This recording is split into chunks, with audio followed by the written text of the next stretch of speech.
Good morning, good evening, good afternoon. Welcome back to Cannon Fodder, the channel for Arsenal fans. Almost forgot my lines then. For Arsenal fans all over this world. It's another Friday. I think, wasn't it just the other day we did the first segment of the Easy Talk? Oh my goodness. They do say, time flies because it's a sign of age. I must be getting younger, Tim. I must be getting younger. Yeah, that's it. So we've got two familiar faces. We are waiting for the chairman of the board to enter the building or the committee room. Got some problems with his Wi-Fi, but hopefully once we get going, he'll be coming in and jumping in and giving us orders as a chairman should do. But before we get into this one, let's get into this on the other side of this music intro.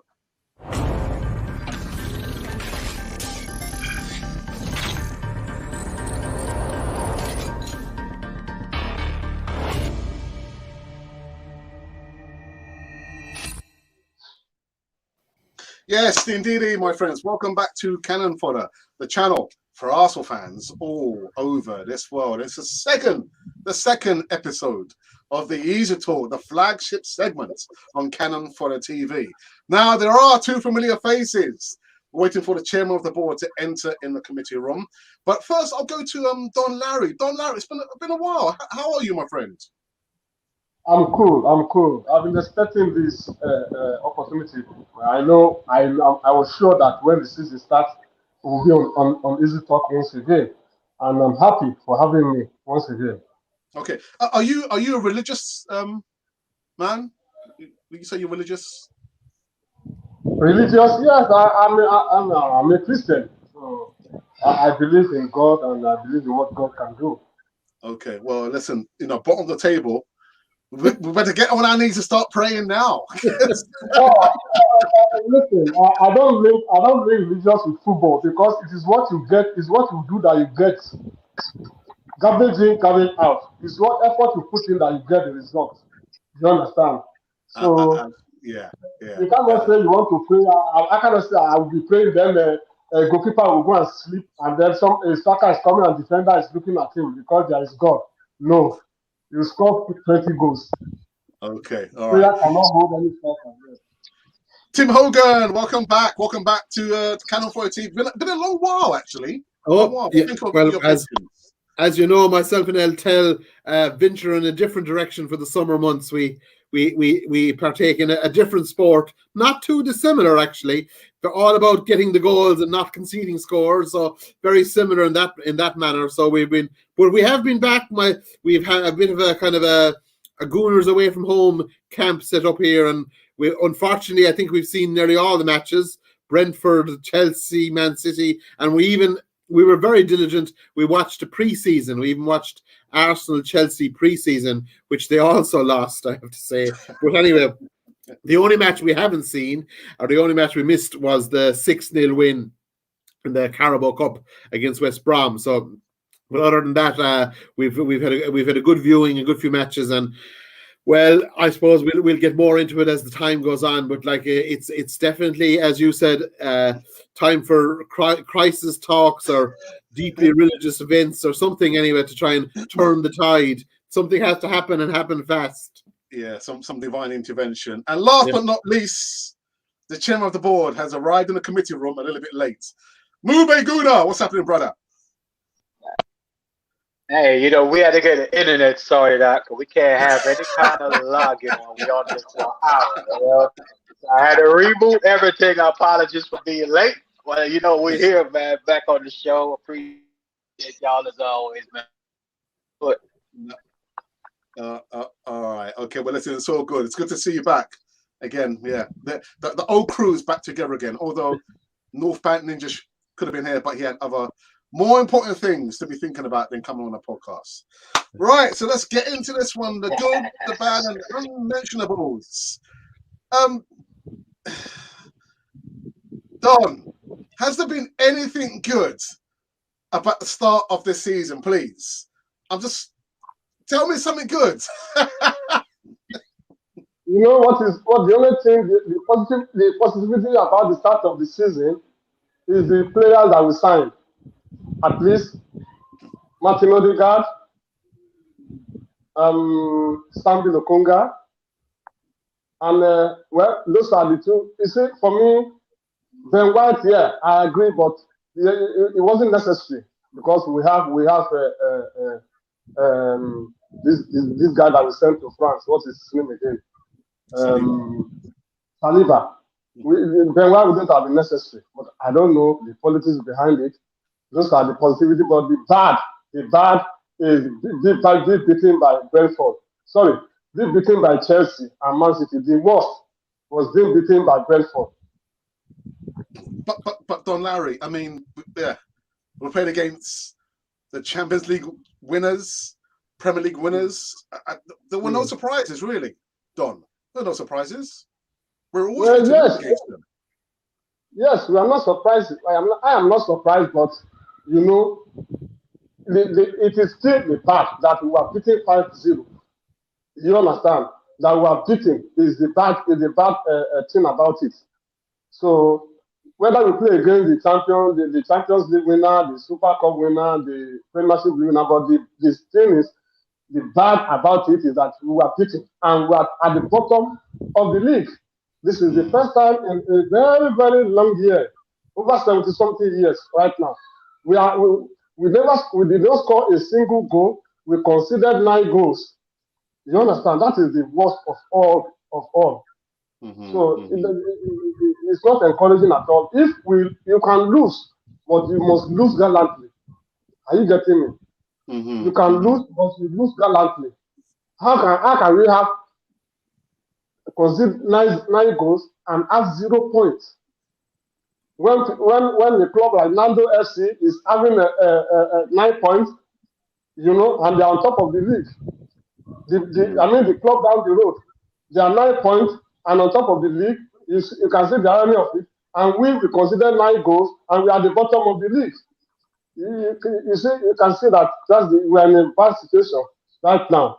But I believe in our next games, because there's no excuse again for Arteta. All the players are back and are full force. There's no excuse. Tim, the good and the bad, please. The good is Odegaard is now ours.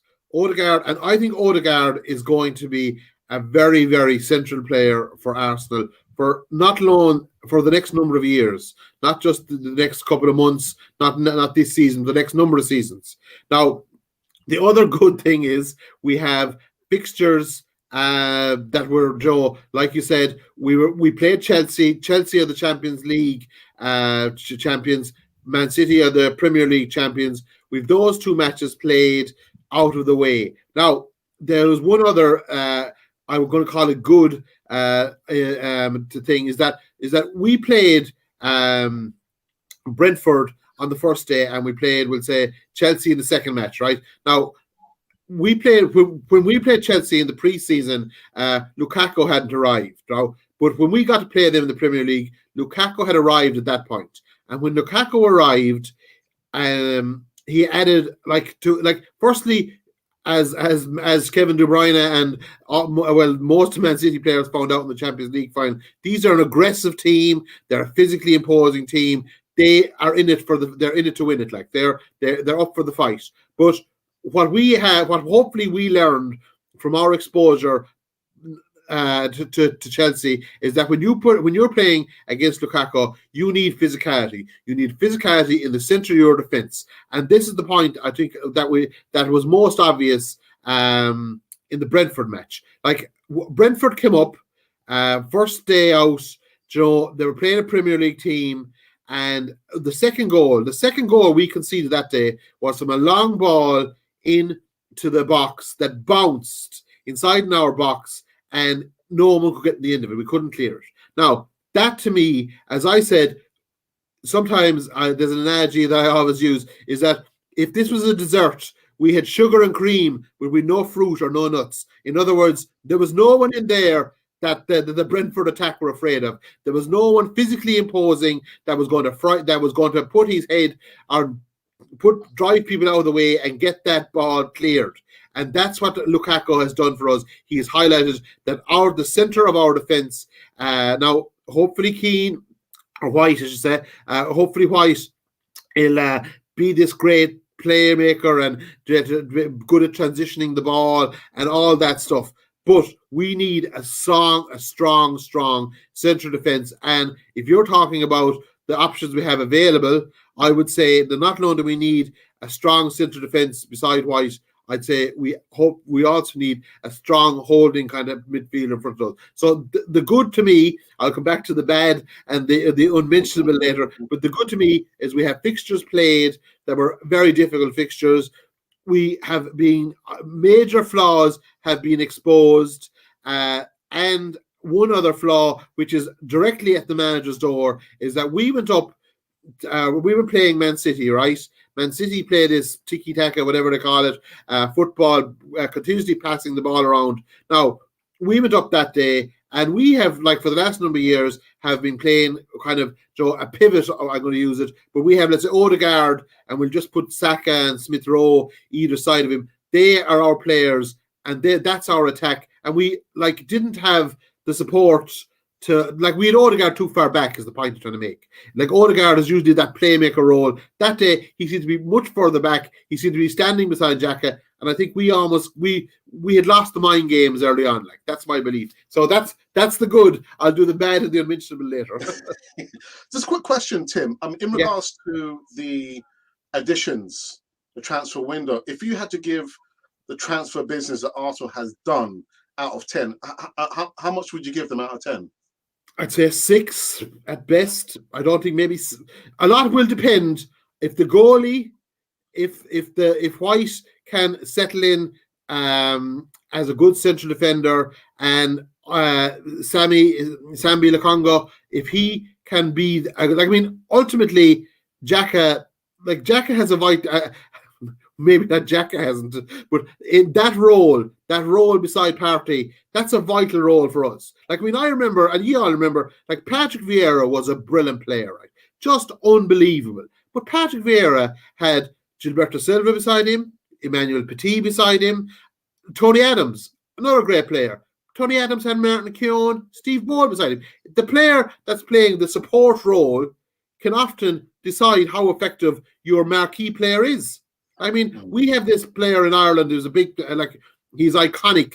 Paul McGrath is his name, and Joe Patton, and he played for United and Aston Villa, but he was very successful at Villa. But there was a guy playing beside him called Sean Teal. No one ever heard of Joe. He had a big reputation, but he allowed a platform. And I remember John Terry one time, who would be another kind of Tony Adams type big, brilliant central defender. But you remember one year, Chelsea won the FA Cup, and they had a guy beside him, and his name was Alex, but his nickname was the Tank. And that'll give you an indication of what he brought to the equation. So I think we have to get our balance in the middle of our center of our defense and in our central midfield right, and then I think we have a great team from there. I'll put it this way. With Saka, Odegaard, Smith Rowe, those would be my 3. Now I understand there's other options there, but like they be we have a real attacking force. But the problem is, up to now, all we've seen is just chaos and heads going down and indiscipline. That's the biggest problem I see. Like, okay, you know? Thank you, Tim. Mube Guna, if you can hear me, I think you've got still some lagging problems in your Wi-Fi. Chairman of the board. Can you hear me? Can you hear me good? We can hear you. We can just about see you. Got all pixelated on the screen. Yeah. Okay. Yeah. Your thoughts, the good and the bad. I can hear you. Can you hear me good?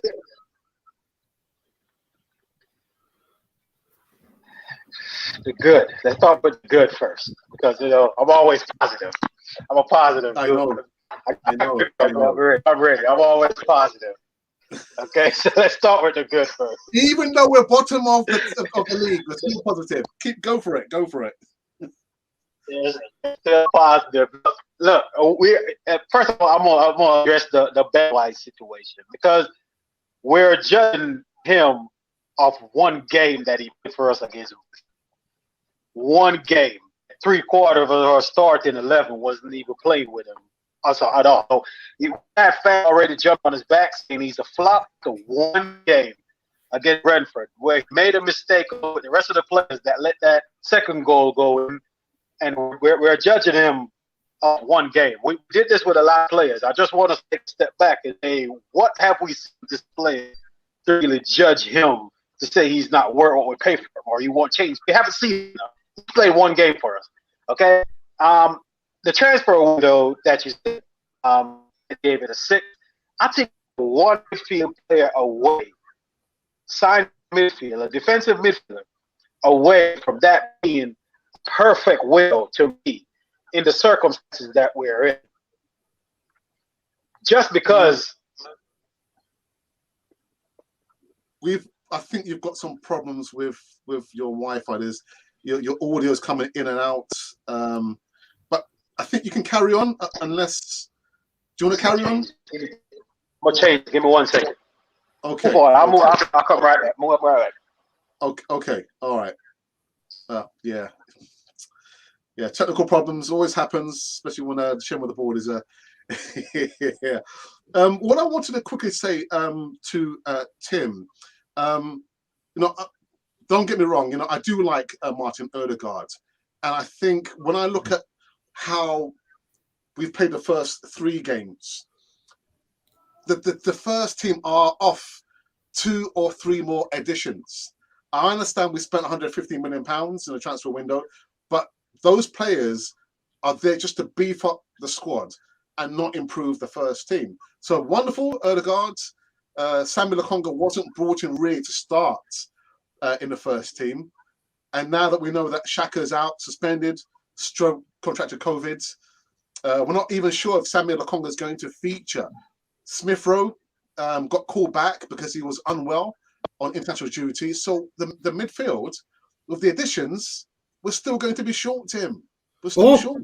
We are, and I do agree with the Mobe Gunnar. I do agree that one of our big I think I hope I heard him right there, that he says the one big problem he had felt with the transfer window was the lack of a central midfielder. Like I agree totally with that. Now Smith Rowe if he is missing, that's actually the one place with Martinelli and Pepe, we kind of have a little bit of wriggle room there. We can do so. We could even bring Aubameyang out if Lacazette was back. Joe, you have few, but I do agree that area is we're very, very thin on the ground. And like ultimately last year, like this, just go back to last year, I had this thing, and I think we made this point on the Easy Talk a couple of times last year, is that our best, or the key player for us last year, let's say, I suppose the 2 key players were Saka, outstanding last year, great year in attack, and the other one that I would pick out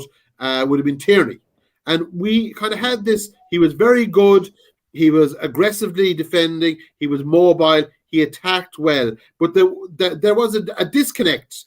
I felt there was a disconnect when he was going up, let's say the left-hand side, that these crosses going in, that when you were putting a cross in to Lacazette, Balogun, who else, Aubameyang, if you're putting crosses into those, let's say they're probably our 3 front main out-and-out strikers, would say, from what we've seen to date so far, that they would be, it's all a bit of a lottery. You know what I mean? We haven't really got what I would call, now maybe I was a bit besotted with Lukaku when I saw him, but like, there was no one in our central defence had the physicality to match him. And then if you want to just play, as I says, Monopoly games one against the other, there was no one in our attack that would have the same effect on the opposition as Lukaku was having on us. So that was the point I'm trying to make. Even though we have Saka, sorry, go on. I don't want to be down. Yeah, sorry, Tim. Mube's back. I need to get to Mube. I want to get his opinion. Mube. Very good. Yeah, Mube. Yeah. I was enjoying listening to Tim. Good to hear him well. Yeah, we can hear you, but it's your turn now, Mube. Okay. I changed the mic. I think it was the headpiece that I had. Battery was dying. Okay. But like I was saying, the transfer window, the players that we bought. We sat here last year, and I came on the show with you a few times before, Alex, and we've been here before. And you sit here and you say, I used to complain about David Luiz all the time. No, I didn't. It wasn't my favorite player. But when he's not in our team last year, we missed him. We missed him because the way that we're trying to play, when he's not playing, those balls out from the back, we just don't have that player to do it. Saliba is maybe going to be that player, maybe it's not. We don't know. I've seen enough of him to say that he's the player to come and play in a central defense and take over and just start in central defender for Arsenal and just hit the ground running. But None of us know that. But Muba, that's the problem. We don't know. We don't know. He hasn't been given a chance. At least he was given maybe 5 games and then he failed. Then we could say, all right, actually, he's not ready. But he hasn't been given the opportunity. And that's why last year. Go on. Last year, and we sit here and we said that Marie was our best central defender. A lot of time I come on the show and I hear that argument that last year at point, he was our best central defender. This year, he's the worst central defender. A lot of the goals that we conceded he's been at fault so much this season. He's been the worst. We've not seen him play this bad. So that's what I'm saying. We can't pinpoint our problem just on Ben White from playing against Brentford. That's the point I was trying to make when I made that point. Now, as far as our transfer window go, we sat here 2-3 years ago and we complain about our wage bill and the overage players that we had at the club, Mkhitaryan, Socrates, Ozil, all these players that we had at the club. We had one of the worst wage bill in the league, and it was on Sky Sport News every single day. They make sure they talk about Arsenal wage bill is a Champions League wage bill, and we're playing in the Europa League. Now, the club has worked hard over the last 2 years. We haven't made a lot of money on these players because they, let's be honest, wouldn't work nothing anyway. But we haven't made any money on these players. But we got so much players out of this club in the past couple of years that was on 200,000 a week.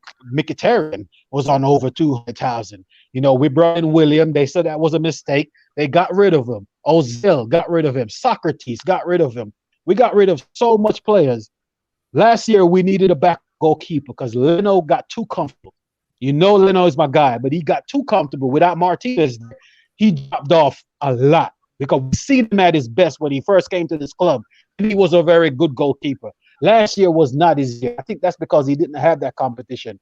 What we did, we went out and we got a Premier League experienced goalkeeper that people went up and just didn't even give him a chance to play one game. Everyone was, we should be signing this player. He's the worst goalkeeper in the league. He's relegated 2 teams, not to mention the fact he was on one of the worst teams. But all of a sudden, he played one game in the League Cup, and now everyone is calling for him to start over Leno. It's just kind of weird. It's just kind of weird, So, which I don't have a problem with. Whoever they want to start, they can start. So I'm saying there's a lot of negativity with the position that we're at. You can't defend that's it's appalling. We haven't played well. We haven't scored a goal. We have conceded a lot. We're bottom of the league. There's no hiding that fact. That's on the manager. But you look at the team we have now, and like Don Laurie said earlier, Arteta has no excuses now. Last year we needed a right back. We knew for years we needed a new right back. Bellerin fell off that. We've tried different players in the position, haven't worked. Now Arteta went out there and got what he needed. Central defense, I do think that Gabriel is a imposing central defender. I do think he is, because we have seen him done it before. We haven't seen him yet this season. You see what I'm saying? So we can't forget what he's done before. We've seen him played in this league and play well. For a point, he was our best defender in the league. We signed for us, came straight into our team, and he did work for a long period of time till he fell off to the tail end of last season. So we can't forget that he was very good for us. I think him and Ben White can be a partnership. It can work. We haven't seen it yet. I think in the middle of the field, if we can keep Partey fit, is what I'm saying. With Sambi look real good. I didn't expect him to look this good. He looks a player. As young as he is, he looks a player. So give the club credit for finding a gem like that too, because we always say we need to stop buying players. For all this money, we can go out there and find players for cheap. We went out there and find this guy for under $20 million, and he looks great. Looks better than what we have. Sure, it's better than El Nene. I don't know why we didn't get rid of him, but that's a story for another day. Leave him alone, man. He scored more goals than Xhaka. I don't want to hear nothing about that. He needs to go. But I do think we missed a trick in the midfield. I do think we needed another player. And I'm being honest when I said I think if we had got a midfield player, I know people are going to say, that can't be right. I really would have think that's a perfect window, because we got a backup left back, what we didn't have last season. We got a right back that we needed. We got a backup goalkeeper that we needed. And as much as people want to, we needed a central defender. Even if we had got Saliba back, I still think we needed a central defender because Marie is just not good enough. I think holding time is up. It's time to cash in on this English tax and get rid of him. Because Holden he's not getting any better. Every year we want him to break out and beat Tony Adams. It's just not going to happen. We need to cash in on English tax. While he probably can't get a lot from him because he don't even have an English cap. I don't think he probably wouldn't get a lot. But Holden's just not good enough. Even if we bring Saliba back, I still think we need another central defender.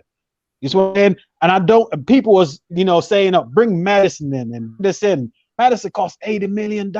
We're going down the same road with Pepe again. Why would we do that? That's what I'm saying. You can't let cuss the club for getting a player like Pepe for 72, but then justify we going to pay $80 million for Madison when you have a Smith Rowe, when you can get Odegaard for $40 million. It makes no sense whatsoever. So that's where I'm at this point. Mube, very quick question before I go to Don Larry. You spoke about the midfield. We've missed a trick in the midfield. Who would you have liked Arsenal to have brought to beef up the midfield? And to be honest, I wouldn't expect us to go out and get a world-class midfielder. A player like OR they say he was available for cheap. There's something going on with that deal because for some reason no one wanted it. And it's just kind of fishy. I don't know what's going on with it, but it's kind of fishy. But me saying that we need another midfielder, we don't even have to buy one. I think we should have just kept Torreira. We should have just kept him. That's the thing. People think because I say we need another midfielder. That don't mean I want us to go spend $50 million on somebody to play alongside Ante. You don't have to do that. You can just go get what we already had. He's our player. He had another year left on his contract. Now, the only way I think they can fix it, and we'll see, with Xhaka out now and Elneny out, we'll see. If, and me and you was talking about this on Twitter, Alex, if he finally decide to use Niles in that central midfield role, forget that right back position because we have too much right back at this club. He's not needed in that position anymore. We got Chambers, we got Cedric, and we just signed. We don't need him in that position anymore. So for some reason, they kept him at this club because he wanted to leave. The only reason I think while he's still here is to tell him that he's going to use him as a midfielder because we're short there. He's not needed at right back anymore. He's not needed at left back anymore. We have two. So that's the only way I could justify them not getting the midfielder. But like I said, the next 4 games for Arteta is pivotal. We have to win these next 4 games. We can't drop none of these points, especially against Spurs. I'm not letting them off on that one either. We have to beat them. Have to. Listen, Tim, Don, listen to Mube talk for the last 5-10 minutes, and it's very rare that I agree with Mube Guna. So, Mube, I agree. Don Larry. Don Larry, your thoughts, please, man. Your thoughts. At first, I would have if we agree to buy a new midfielder, I would have loved if this Besuma to come in. But like Mubi said, if we don't necessarily need to spend money, I would prefer Guendouzi over what's his name now? Elneny. No, not Elneny. The one that went to Italy now. Torreira. Lucas Torreira. Yes. I would have preferred Guendouzi. Because one, the height is necessary. And then Guendouzi is more aggressive than Torreira. Torreira is not comfortable in England. So he has that emotional and mentality problem. And it really works against him. But Guendouzi is a fighter. This is what gets me annoyed with Arteta. Why he refused to allow Guendouzi to play because he fought on our behalf. Yes, he's a fighter, and someone fought on behalf of the team. It shows passion, So the problem we have is that Arteta has man management problem, and this is what You can imagine Xhaka that was supposed to be on the way to Roma. All of a sudden, there was a change, and they had to give him another additional contract with increment in salary, and all he could give us was a red card. You know, we are talking about if he's judging Guendouzi based on attitudinal problem. What about Xhaka? Xhaka to the moment has not apologized, and this is the second time he's been forced him, and he refused to apologize to the fans. He is so arrogant and pompous, but yet you prefer him. Now, for me also, I will have given this our transfer business this season 8/10 because one, we know that we needed a right back, and we bought one. We needed a cam, and we got one. We needed the backup goalkeeper who would give Lennon a serious competition, and we got one. You understand? The only area, like I said, and I'm not totally in disagreement, was so much money that was spent on Ben White, where we got Saliba. You understand? So those are the things I can see. And for me, if I wanted to do business in this transfer window, I wouldn't have gotten Ben White. I would have allowed Saliba to maintain that position, to combine with Gabriel, then get Yves Bissouma to support Party and still get Lokonga as a backup. Then also get Nuno Tavares as a backup to Kieran Tierney because we've been missing that side for too long because of injury. Then also get a good cam like we got Odegaard. Odegaard is good in that position. Then maintain and luckily we were able to sell Joe Willock for 25 million. And able to sell, for me, I would have sold Xhaka, even if it's for 10 million. Let him go with his problems. Then go and get Lautaro Martinez. If we have moved faster, Chelsea wouldn't have been able to get Lukaku because that was the option they gave. The owner of Inter said if Lautaro is going, Lukaku must stay. If Lukaku is going, Lautaro must stay. Mm-hmm. You understand? We knew. I knew that Aubameyang he cannot match with the way he has been playing. He can't.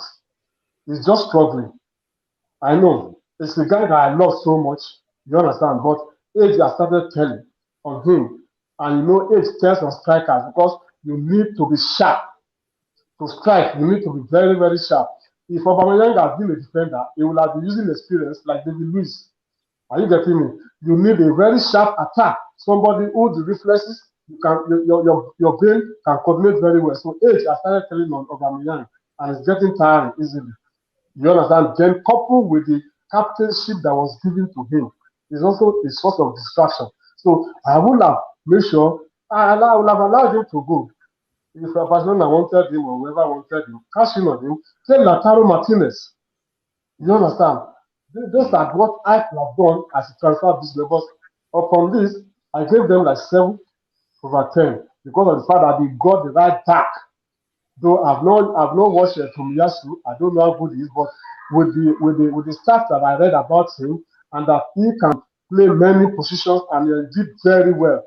You understand? I watched some of his clips and I saw the way he tackles players like Ronaldo, players like Paul Zabala, and so forth like that.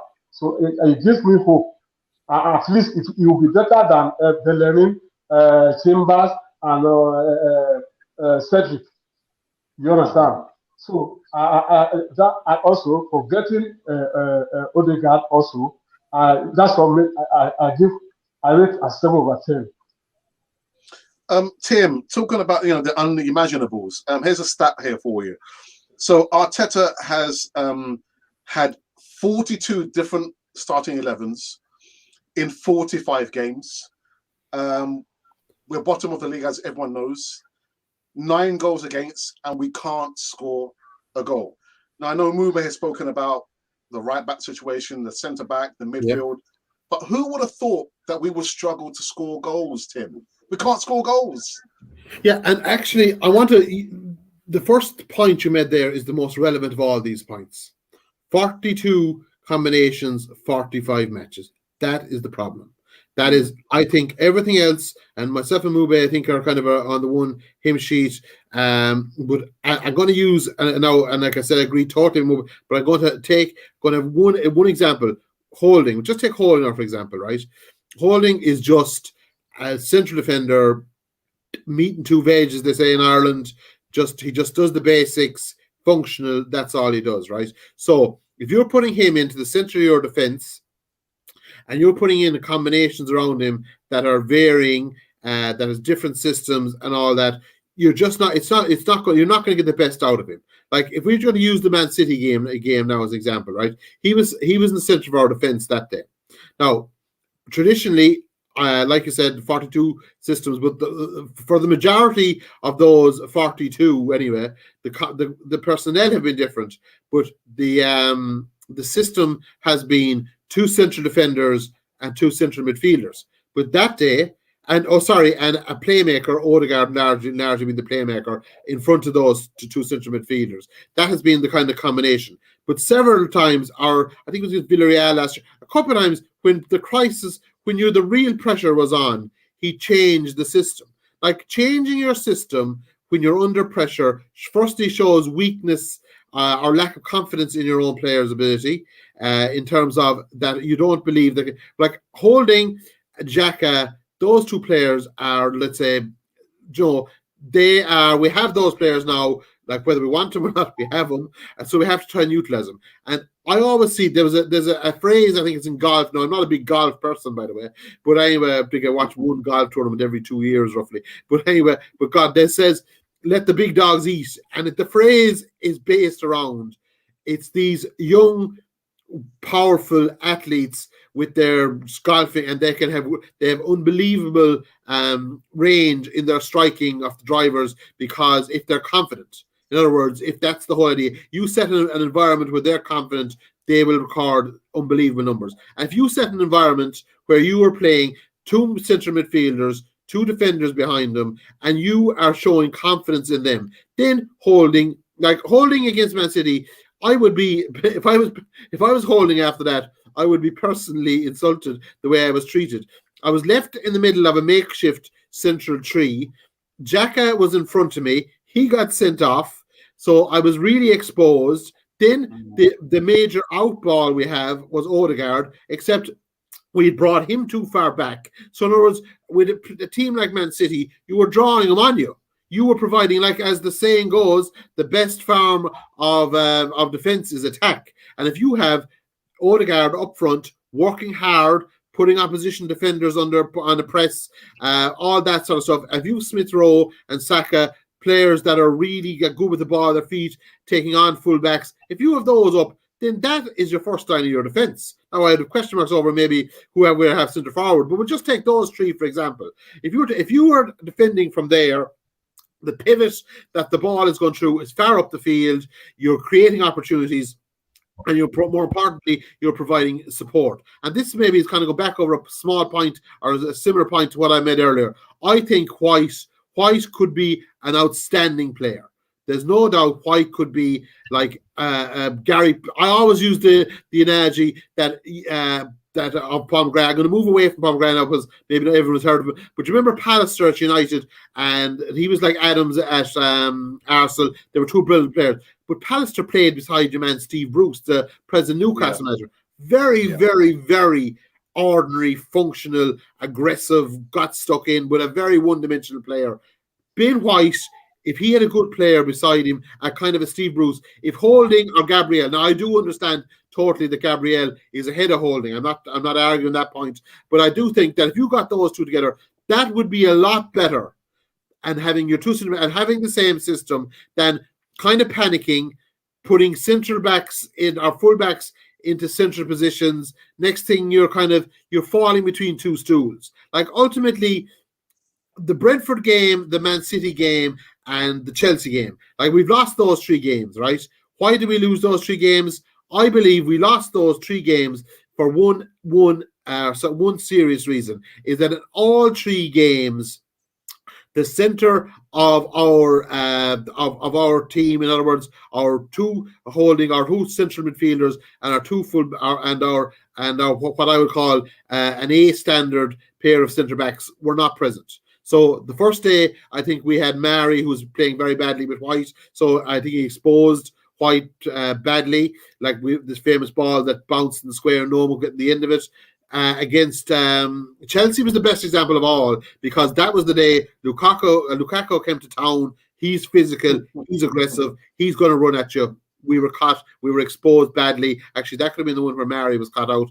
And then the day against Man City it wasn't so much the centre. Well, we decided we wouldn't go with two centre defenders. We kind of had this makeshift three, and then we had the two in front of it. So I think we offered up an awful lot in that Man City game. And to me, Arteta is a good manager. I have great faith in him, but like you say, he's turning out to be a bit of a tinker man. Joe, he's continuously fiddling with things, not letting things settle, and maybe personnel need time.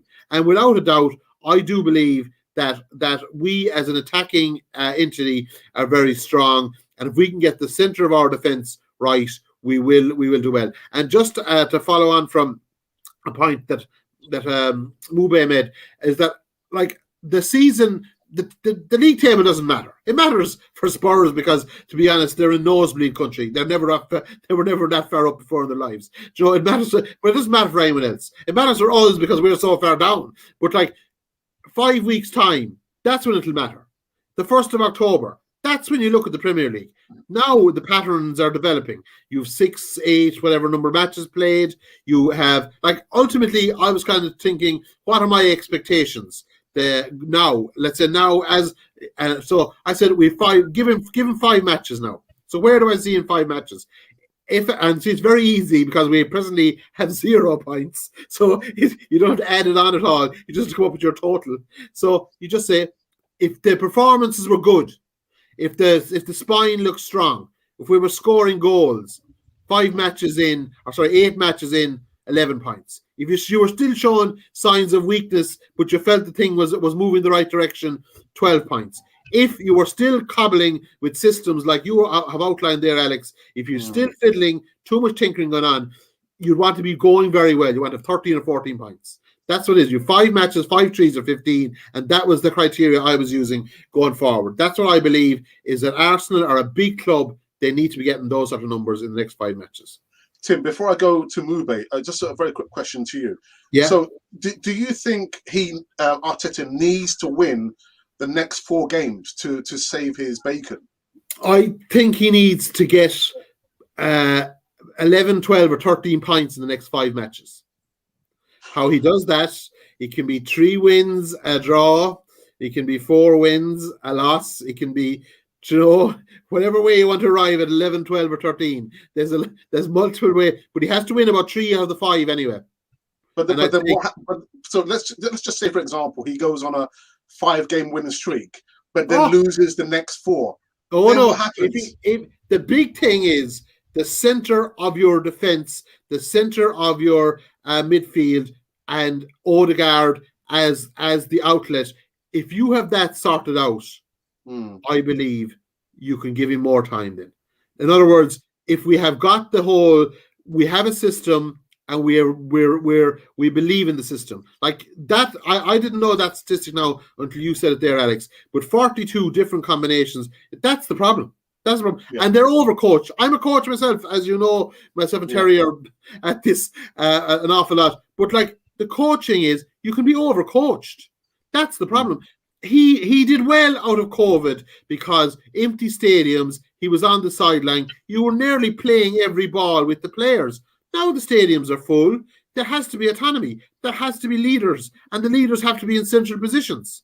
Your centre back, centre midfield, centre forward, they have to be. I often say that the centre forward, I know Thierry Henry, but Thierry Henry is just he's not gold standard, he's platinum standard, he's way above. So I know he was a captain, but most of the good captains were centre halves or centre midfielders because they're where the action is being played, they're able to dictate it. You get the odd.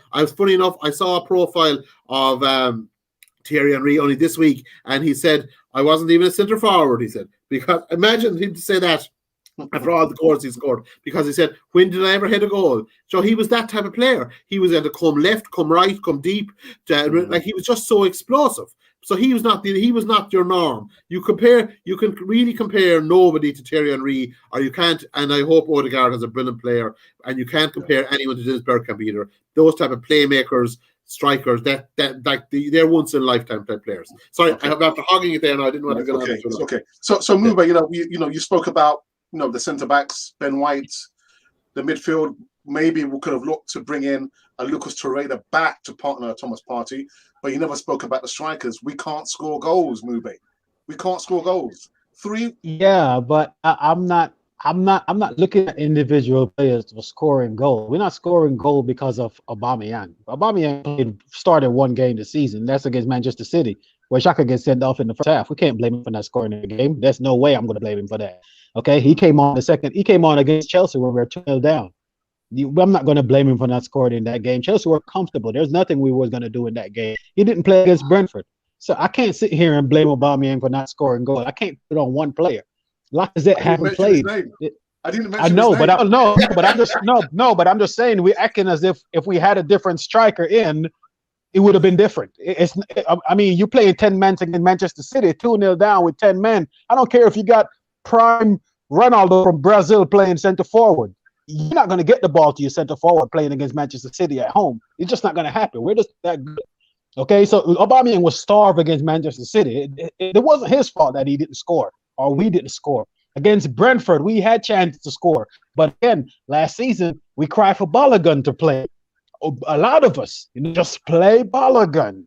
Aubameyang is not scoring. Lacazette is not scoring. Just play the young kid. And then we play him, and then he doesn't play well, and now everybody want to go buy another striker. It doesn't work like that. You see what I'm saying? That's the thing I'm having. I'm not ready to write off Aubameyang because of what happened last season. I'm not going to do that because I think he deserves another shot because of what he has done since he has been here. Last year was a bad year for him. All of us can agree to that, and not just him, the whole team. We finished 8th, but I'm not going to write him off just because of last season. I haven't seen him this season yet. We haven't seen him this season yet. We haven't seen him played a team with 11 players, with the best players around him. If you want to pick players, the play against Chelsea, the second goal, but both of the goals against Chelsea, you can blame Thierry and Saka for letting those goals in. I know Marie got run over by Lukaku, but they came from the left. Saka didn't cover his man. Tierney let his man in, run right past him, square the ball into Lukaku. Boom, it's over. So we can't just pinpoint one player. The whole team as a whole haven't played well over these last 3 games. I'm not going to pinpoint none of our strikers. I can't blame Aubameyang because he hasn't played. The one game that he started, we played with 10 men for 60 minutes. So I can't blame him for that. I can't blame Odegaard because Arteta decided to play Kolasinac. I don't know where he come from. I even started a Premier League game for him. And that's who I'm looking at. I'm not looking at these players anymore. Now that we have a fit squad, and I have backed Arteta, and I have backed him, and I'm still going to back him. I say I'm going to give him 10 games this season. With what my guy Tim said, you can't really look at what's happening after 3 games. I always say 10 games to the season. That's what it always been. The year you look after 10 games, and then the tables start falling to where it's supposed to fall at. You pretty much know what kind of season you're going to have after 10 games. That's why I said I would give him 10 games.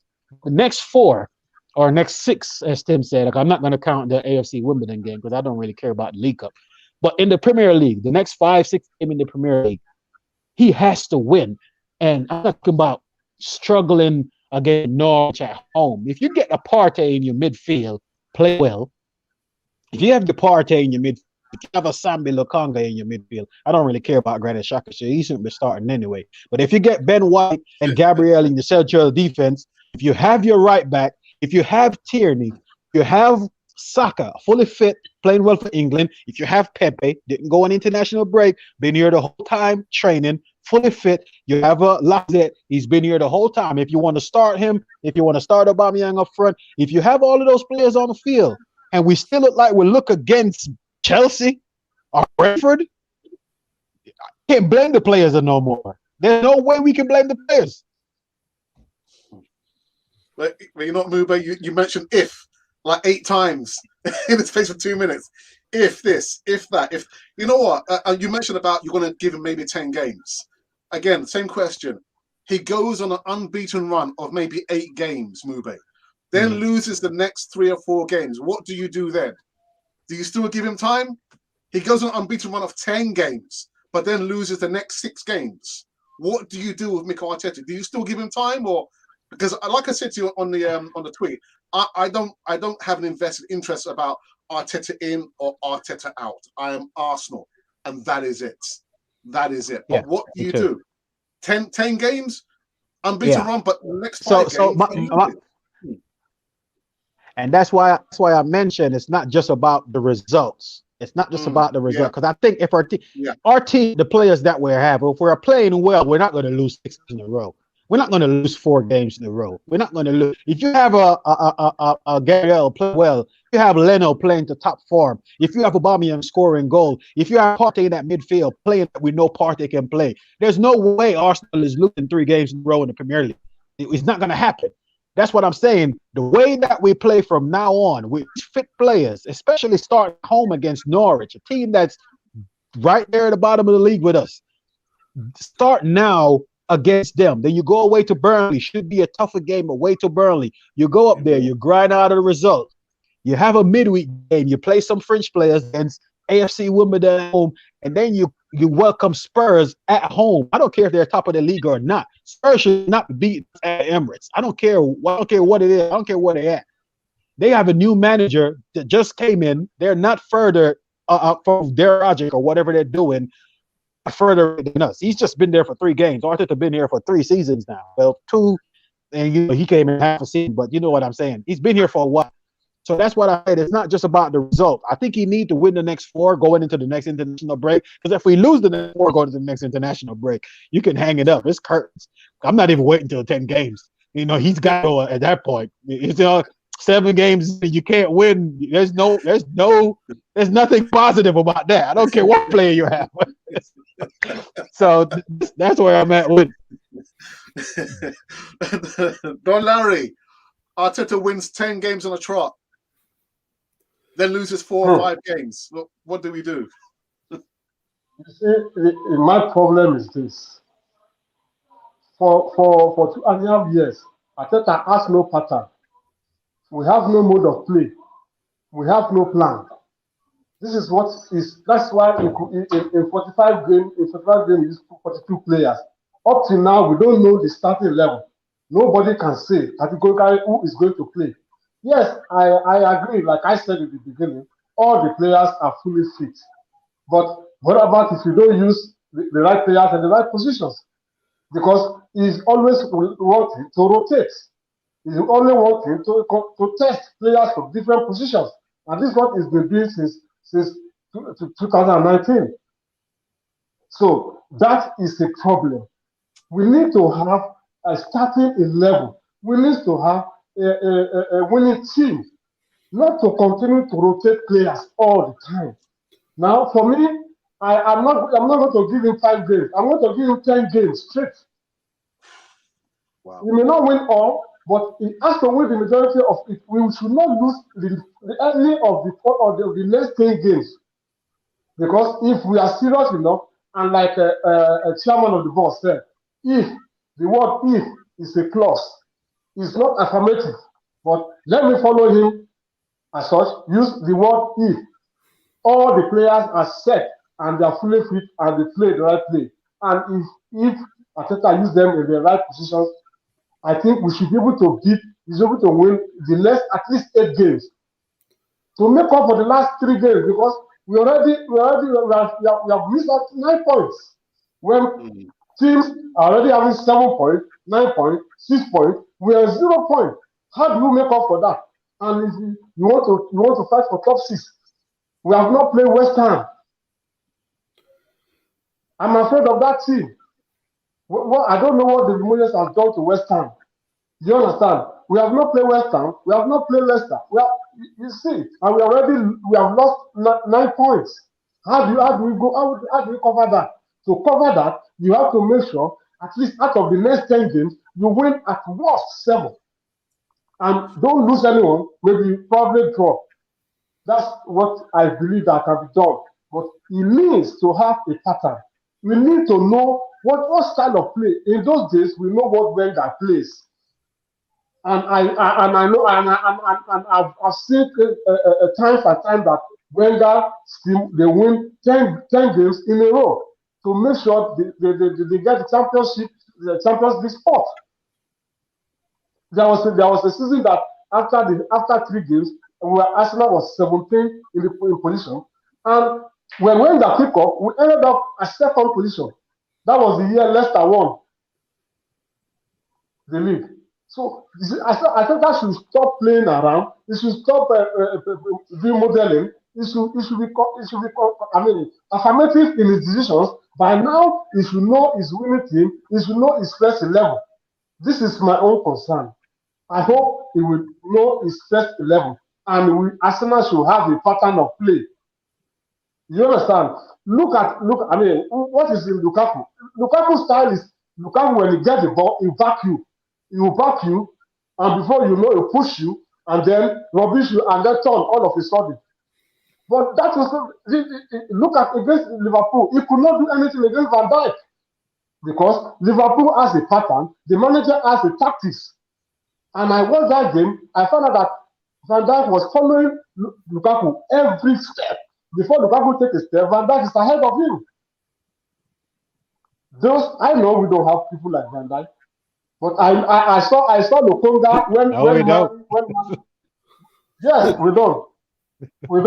But at least when Van Dijk, when Mali was being bullied, Lokonga took position. And I knew how many times Lokonga fell Lukaku off the ball. You understand? The problem is there should be a tactical pattern. There should be plan A or plan B. When we don't have any. This is the problem. That's why we play some 42 players in 45 games. Oh, yeah. And Tim, like Larry says, come Saturday, we don't know what the starting 11 is going to be. We don't know. We don't know. Yeah. Well, I think just like nobody. Yeah, you're right. We don't know, and but like coming to Saturday, and I know you're having a preview now in a minute, but my belief would be that if we get our kind of team out, get and play, like, what do I want from Saturday? We'll do our predictions in a minute, but things I would like to see. I would like to see Odegaard, Saka, maybe Aubameyang, all in a kind of a central or in attacking positions. Saka providing width, kind of that. Aubameyang maybe behind, with Odegaard behind him, and then the other big aspiration I would love to see would if Sambi Lukonga, if he played well. That's all I would, and whoever the goalie. Now I presume I'd say Ramsey will be the goalie, but maybe Leno. But if the goalie had a solid performance, I mean, I'll give you predictions and scores and everything in a minute. But that's what I would like to see. They would be my aspirations. Is that look, who are going to be the fullbacks? Who's going to be that other maybe wide player? Who are going to be our central midfielders? We don't know that because that's the problem. We have been fiddling, and worse than fiddling, I don't mind fiddling. There's always an element of experimentation. People are always afraid of stagnation. But a thing that I would that would frighten me slightly more is that we now have Norwich, I think it's Burnley, Spurs, the next 3 matches because those 3 matches that we want to play the same formation in those 3 matches. That we're putting out a kind of a system so that the players around them. It's very hard for players like I know people are giving out about Holding is gone, Eleni is gone, Jackadow is suspended, but we have Martinelli, we have players like that we want to bring in. We have this new fullback, Tommy, he's Japanese. We have those players. We want to bring those, but we want to bring those into a system that the players that are in the system are sure what they're doing. So that we're introducing these new players, we're introducing them to a template that the players themselves that are already in it are comfortable with and they understand their role. So that we're giving the players that we're starting off an opportunity to blossom in a kind of a secure, I suppose, without being overly protective about it, but a very kind of safe environment that they can fit into, that they can learn their trade. Because as Mumbai Gunnar was saying, there is a learning process. Like, I mean, the physicality of the Premier League, the one characteristic you always hear from players when they come from the Bundesliga or the La Liga or Serie A, wherever they come from, into the Premier League, is the physicality and the tempo. So we'll take these players. It was going to take that new fullback a while to maybe get adjusted. Sambi Lukaku is only getting settled in. Martinelli, as a player that finished last year, but between Olympics and different other things, hasn't played as much this year. So I would be of the opinion that we could settle in a system, put in players, give them time, and see how they blossom. But ultimately, 11, 12 points after 5 matches. That's what I want. Okay. Let's go into the live chat, and we'll see who's joined us on this easy talk, and then we'll do like the Arsenal Norwich preview. So let's see if we have a moderator. Let's see who is in the live chat today. We've got Ronaldo Games said Saka, Pepe, Odegaard in front. Okay. And then Arsenal TV, which is Richard, one of our oldest subscribers, says, I would have Partey and Lokonga together in the midfield and like to see Ben White and Gabriel at CBs. That new player at right back, Tomiyasu. Yeah. Okay. Mube, what do you think about that? Yeah. I absolutely love it. I absolutely love it. And that's what we're trying to say. You don't have to pick the same 11 players every game. We're not saying don't change your starting 11. I don't have a problem with him changing a player. But, like, if we're going to play with 2 center forward, let it be Aubameyang or Lacazette. Stop putting Aubameyang out wide. See, that don't. We got personally. That's the first thing I quit. And you have your wingers. You have Saka, you have Pepe. We only have 3 wingers now. So you have Saka, Pepe, and Martinelli. I don't have a problem with either one of 2 of them starting. You can rest a Saka and play a Martinelli. You can rest a Pepe and play a Martinelli. But then you have to have your core of your team have to be your back 4 to be your back 4. If Tierney is fit, your right back, central defender, your 3 in midfield. Those are your players. They are most important in the spine of your team. They have to build up a relationship. So I literally love that we should be starting them together. I absolutely agree. Mm-hmm. So Don, were you trying to say something, Don? Did you want to say something, Don? Yes. This is the expectation of everyone. What this guy noted here, you understand, is what everybody expected. But the problem tomorrow now, you might see Chambers and Rob Holding instead of Ben White and Gabriel. You understand? This is the problem with me and Arteta. Are you getting me? That's my main concern.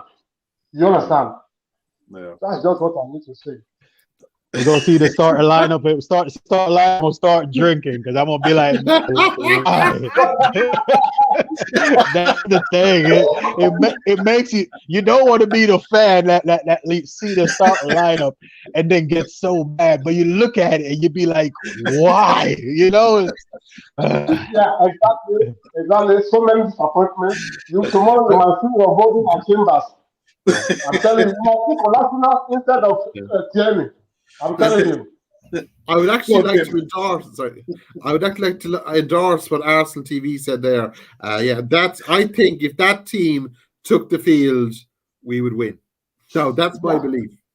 I think if that team took the field for 2 or 3 matches in a row, we would win 2 or 3 matches, and that would get us going. And that's what they said. You've got to at least have a core. Yeah. Who are the core group of players? Yes. We don't know who the core players are. I don't know who they are. Yeah, let's say a starting 9, 8 or 9 players that are going to start. You have your 2 central defender, your 3 midfielder, you have your left back, your right back, and then you pick the rest of them how you want it. But 9 or 8 players should be in your team. And Mube, another point that I think you've made anyway is that if you're picking them in a system that they all understand, so they're all comfortable in the system. Like, I think Martinelli, Pepe, Saka, Smith Rowe, they're all kind of, like I have obviously Saka is the best of them, but not, they all deserve their chance. But like they're the players, you bring them in, bring them out, rotate them. They're very creative players. But the template that they operate on, that functionality, that central spine, that has to be the same. And I think we started off the conversation tonight talking about the learnings. What were the good and the bad? Well, hopefully the good was that we went up and we saw that tinkering against Man City does not work. Yeah, and that if we learn nothing else from those, it could be a very educational educational game as the year goes on. Mm-hmm. It could be flexible with the front line, but your midfield must be solid. It must be solid. They must work together all the time, as long as there is no injury. You understand? Because that is where the football engine room is. You could be flexible with who you use in the front line. Yeah, I agree. But your midfield and your defense must be solid. Yeah, and we have no Europa League done, Larry. We have no Thursday games. So now you're playing one game a week. You shouldn't have as much injuries that we usually have.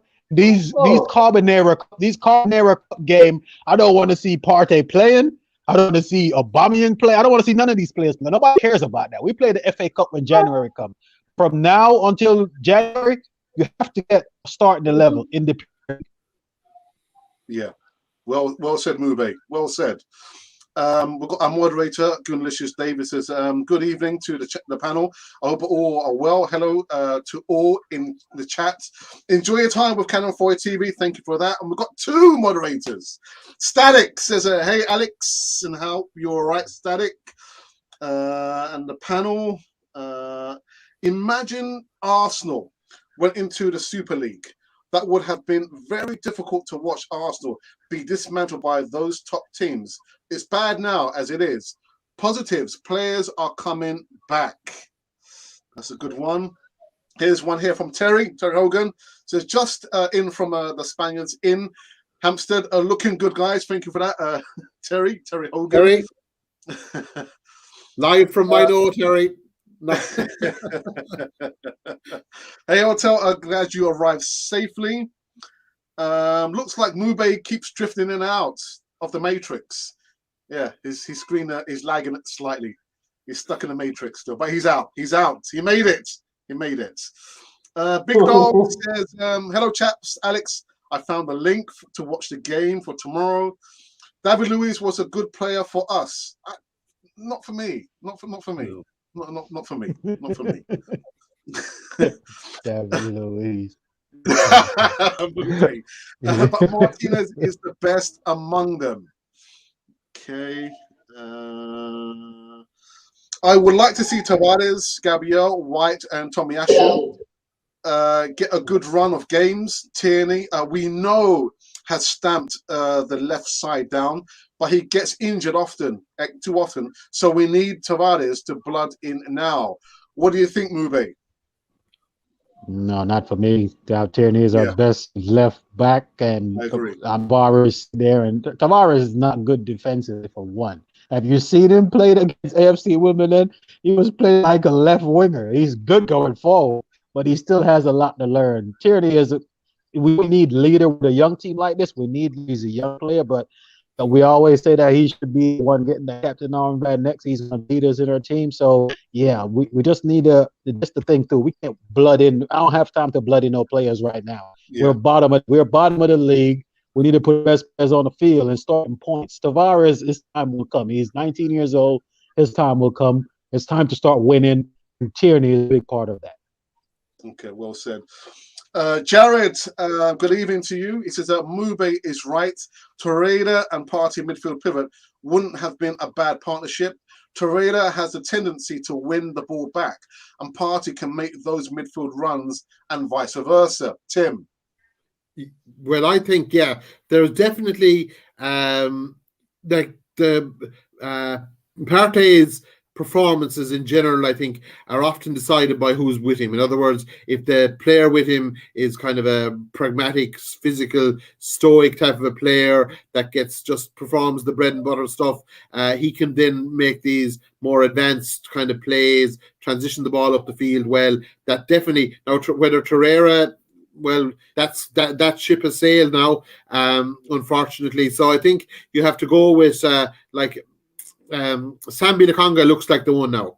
I think he won't let us down. I think actually Sambi Lukonga, in all the signings, in everything, he could be the ace in the pack. He could be that one player that maybe next year we're saying, look, he turned out to be a very good player. He brought balance, give us solidity where we needed it, and ultimately give us a platform for Partey to move forward. That would be my belief. So I would have no problem with Torreira, but unfortunately that option isn't available. But the one thing is looking like that we do have an option. To go back to an earlier point, and I don't mean to go back, is that like I agree totally that our back four, Tierney has to play. There's no that he has to play. Simple as that. He was our best defender last year. He is the cornerstone. He was like the matches that Tierney didn't play last year. We were only a shadow of the potential we had when he was playing. So that was so Tierney, the blooding players and everything. I understand that, and you've Carabao Cups and you'll have maybe FA Cups and stuff after Christmas, the earlier rounds possibly. So no, early on. We have to get points on the board, have to be aiming for these 4 or 5 matches, getting well into the 11, 12, 13, that sort of bracket of number of points would be my belief anyway. Okay. Oar pulled out of the deal. Looking at Arsenal in the first 3 games was enough for him to say, nah, I'll stay here. The owner wanted him in gone. The price was right, but he chose to stay away. My opinion. No. Don, I don't think that's true. I don't think that's true. But that's not correct. Yeah, I disagree. Yeah, I don't think that's true. The fishy thing about Oar is that he goes hot. He blows hot and cold in games, and his mentality is very poor. 1 in 5 games, he looks good. Mube. I'll let Larry take that one. He knows more about him than me. Go ahead, Larry. Yeah, Larry. I don't know much about Awa. I'll tell you the truth. So yeah, I don't really watch. I only watch him in the Champions League when they went to the pretty much. I don't watch the French league like that. But you have to look at it. There's a lot surrounding this player. A lot of clubs link with him. At one point, he was supposed to be going to Tottenham. A deal thing with Arsenal being bottom of the league. We don't want it here anyway. You don't want those kind of players. Actually, if you're looking at a club and say they're in crisis, I don't want to go there because they're losing games, then you're an idiot. We don't need you here. So if that was the case, I'm glad he didn't come, which I don't think is the case. But a lot of clubs, I think, is looking at it easy. They quoted us 50 million a year ago for him. We were linked with him for 50 million. This year it's 20 million. And at one point, I hear he was available on loan. You don't think there's something fishy about it? Now, mind you, in January, we could go and sign this player on a pre-contract for free and pay nothing for him and get him for free next summer. You have to remember that too. So nobody's going to pay 20 million for a player with a year left on his contract when you can get him in January. Same thing why Kylian Mbappe didn't go to Real Madrid. They was going to pay 200 million for him. PSG wanted 3. He said, no way, we signed him for next summer. You know, but there's something fishy about this player, and I think we just need to let that ship sail. Also, we always fantasize over players that we don't have in this club anymore, and it's a thing that us fans do, and the same thing we do. When Guendouzi was here, Alex wasn't the biggest fan of Guendouzi. I can tell you that from being up here all the time, because he plays in midfield, he slows down the game a lot, he holds the ball, he gets fouled a lot. Okay, he was good player, a good young player, but he was not finished article. So not because Arteta has shipped him out and he's a fighter. We have to remember when he was here playing for us for a while, and he was not the best player in the field all the time. He usually have 1 or 2 good games, but he's a young player. He didn't score goals.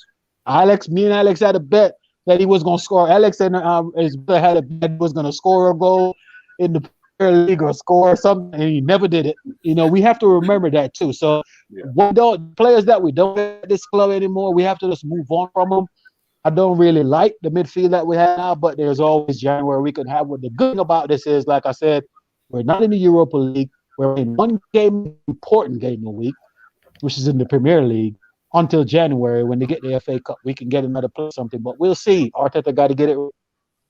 Yeah. Thank you to the English Conversation Club for their £5 donation. Question: would you play Partey and Lokonga? Would you play Partey and Lokonga even if Xhaka is available? Don.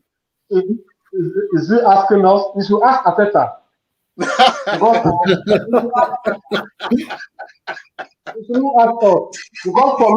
for me, Xhaka will not be in our team again. So it's right Arteta. For me, yes, Partey and Lokonga all the way. Tired of that. I'm so tired of that guy, man. Tired of him. But I am sure, even as Xhaka is with red card now, if Arteta has a way he could appeal to FA to let him play for tomorrow, he will do it. For you to know. So please, English conversation, please. Ask Arteta, not us. But Muba, you say you're tired of him, but you can't blame Xhaka. You can't blame Xhaka because it's the manager who keeps choosing him. You can't blame Xhaka. I'm blaming the whole club because Xhaka for some reason Xhaka think he's Andre Pirlo or something. I don't know, man. I'm sick of this guy, man. It's just I don't know. If you give me a choice right now, if Xhaka Lee, you know how much I'm gonna rate El no point at all, and I will literally keep him here over Xhaka. I don't care. I don't care if he's a better footballer. The baggage that he comes with. It's not that he's the worst player at the club. It's just the baggage that he comes with, and he's so arrogant. He thinks he's better than he is. If he was a humble player, I don't think many people have a problem with him. But it's the arrogance on the field. The tackle that he made against Manchester City, you know, a lot of you don't get speak about a lot because he's the reason we was already 2-0 down, but you gave up on your team. That's a stupid tackle. We've seen it. It's not something that happened once out of the blue moon. We've seen it time and time again with it. He doesn't learn, and they gave him a new year. What we stuck with him for another 3 years. Oh man, that's mud. All right, just a couple more before we go into the last segment. Terry Hogan says Ben White is short for a CB, not worth £50 million, Tim. Well, I'm afraid myself and Terry are in agreement on this, I think. But that's where the other player is going to be so important. Because I remember, and I don't know, have I shared this anecdote with you before, but the Europa League was alive or was a central part of terrestrial television last year in Ireland. And David Luiz was playing one of the matches beside Gabriel. And as the ball was going over his head one day, he kind of pointed up like this. And Brian Kerr, who former Irish international manager, said maybe he saw a plane, and it was a bit like that. So I think we very much need the other part of that central defense to be aggressive, and like it's looking like Gabriel is going to have a big role to play. And going back to the Xhaka lineage thing, look. Xhaka proved like with that tackle, like the Man City game was gone. But there was no need for that. You had a squad with injuries, possibly COVID. You know, there was not. We didn't need suspensions after that, and that shows weakness or indiscipline. And so I wouldn't be a fan of his in that point of view. I'm not totally anti-Xhaka. I understand he brings a certain amount of aggression and kind of force and that kind of edge that you maybe need in central midfield. He has a certain amount of that, but. Look, he didn't do himself any favors, or he didn't win any fans above in Man City anyway. But I do agree that White is a small central midfield or a small centre back, and the other centre back is going to be hitting a lot of ball. Exactly. But Tommy is tall for right. He is actually, yeah. I actually noticed that. Very tall. Maybe there's a plan. Yeah. He's very tall for a right back. It's not a taller right back in the league than him. So he's very. We have to until we see it and see it work together. We just have to. Yeah, exactly. And the funny, actually, in most sports, and particularly the ones I would say that I'm familiar with, is that when you attack, you can have individual creativity in attack. In other words, it can be a flair, or it can be athleticism or pace, or some like Lukaku's power or Aubameyang's speed, or these sort of players. But defending is a kind of a unit. So it's combination. So like I would take that point very much on board, that you could get away with a small centre back if the other players around him were maybe making up for it, and if he was obviously picking up the breaks and tidying up, can be a vital role, obviously. Okay, let's go into the last segment. Predictions for tomorrow. We're back in the Premier League action after the international break. Goodness, Don, what's going to happen tomorrow? If there's no affirmative, because we don't know the players is going to use. So if, let me use the word of chairman of the board, if it's a clause, it shows some unassurance. But well, I give it 2-0. Okay, all right. Mube. We're winning. We're winning. I already told you, man. We're winning. We're back. The season start. We the only thing we did, we give the rest of the league a head start because we're that good. We give them a head start, and we're gonna come back. No, but you said we're finishing top 6. If buts or maybe we win tomorrow. We're winning tomorrow, and if we don't, I'm gonna say Arteta a deal. Nah, on a serious note, they're at home tomorrow, at home to Norwich, needing the points. Our fans at home. It's not an empty stadium anymore. We have our fans behind us. It's probably going to be some negativity to start, but I think the international break came at the right time. If this was a game right off the back of that loss to Manchester City, probably would have been more difficult. Since that loss, we signed a player, and I think we'll see some positivity at the Emirates. Yeah, I definitely think we're gonna get a win. We're gonna get a clean sheet. Scam. Wishful thinking, man. 3-0 Arsenal. Let's go.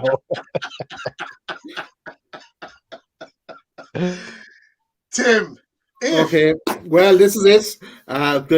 Firstly, I think we're going to win. I always believe that a team at home, a team with a big tradition, a lot of success, should win. It should win. It should beat Norwich. Like they have this Cantwell, good young player or good player. Other than that, they haven't much else. Now, what's the score? Everyone says 2-0, maybe 3-0.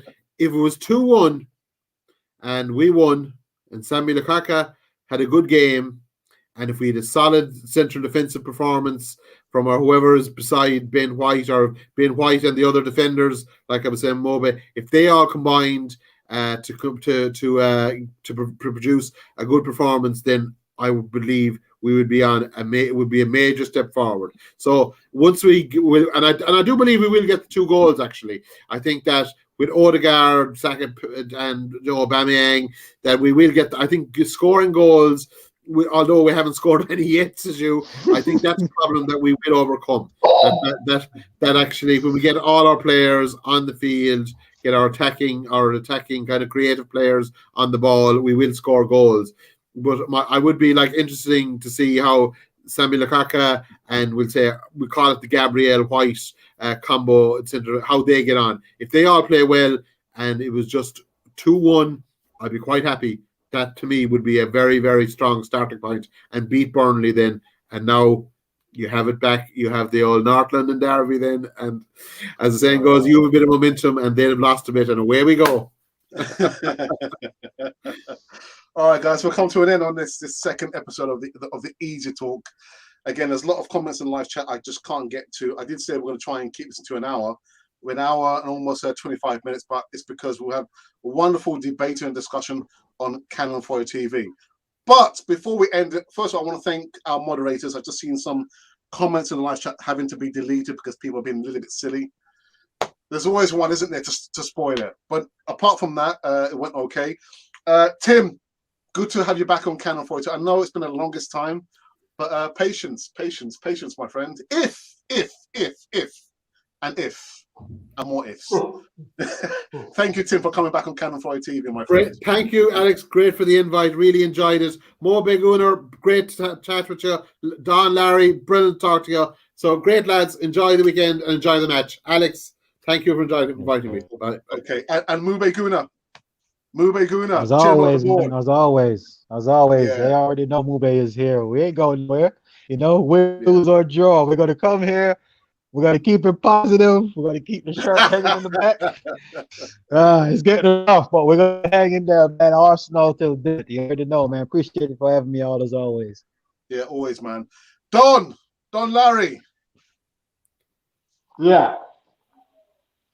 Thanks, man, for the invite. No worries. I love being here tonight. It's been a while, and I like being back.